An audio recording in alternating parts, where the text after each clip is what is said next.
আমি এখন রয়েছে একেবারে গুলিস্তান যে মাজারটি রয়েছে সেই মাজারে।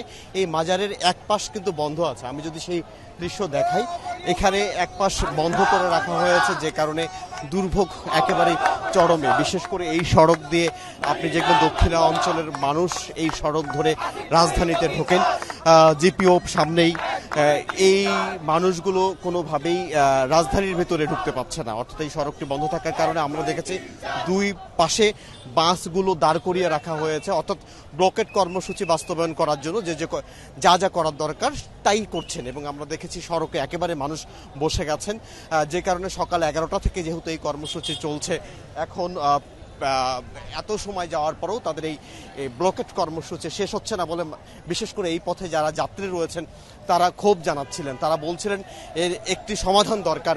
যদি সরকার এর সমাধান না করে তাহলে যারা এই আন্দোলন করছেন তারা কি সাধারণ মানুষের দুর্ভোগের কথা চিন্তা করছেন কিনা সে কথাও তারা বলছিলেন। এবং যেহেতু গুলিস্তানের একটি গুরুত্বপূর্ণ এই সড়ক, রাজধানীর গুরুত্বপূর্ণ সড়ক, একটি সড়কে যখন যানজট তৈরি হয় তার রেশ কিন্তু সারা রাজধানীতেই পড়ে। এবং যে কারণেই আমরা দেখেছি এই রাজধানীর ব্লকেট কর্মসূচির কারণে এই অঞ্চল একেবারেই যানজট তৈরি হয়েছে। তারা স্লোগান দিচ্ছিলেন স্থানীয় সরকার উপদেষ্টার বিরুদ্ধে, বলছিলেন তারা এখন পর্যন্ত কেন সিদ্ধান্ত নিচ্ছেন না এই বিষয়ে তারা বলছিলেন। এবং তারা এও বলছেন যে জনগণের দুর্ভোগ তারাও চান না। তারা বলছেন নগর ভবনে এখন পর্যন্ত অব্যবস্থাপনা চলছে, যে অব্যবস্থাপনার কারণে এই নাগরিকরা নানান সুবিধা থেকে বঞ্চিত হচ্ছেন বলেও তারা দাবি করছেন। এবং যে কারণে নগরবাসীর সুবিধার জন্য,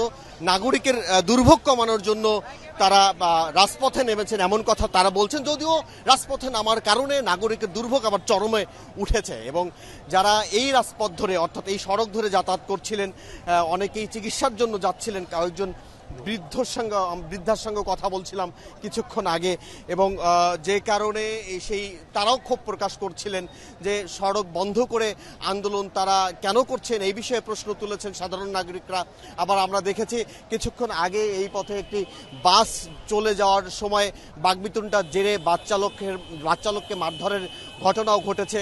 এই ধরনের বিচ্ছিন্ন ঘটনার মধ্য দিয়ে ইশরাক সমর্থকরা বলছেন যে তাদের দাবি ন্যায্য দাবি, সেই ন্যায্য দাবি অবশ্যই বাস্তবায়ন করতে হবে এবং সেটি বাস্তবায়ন করার জন্য যা যা করার দরকার এবং আজকে যে ব্লকেট কর্মসূচি এর চাইতে আরো বড় কঠোর কর্মসূচি তারা দিতে প্রস্তুত।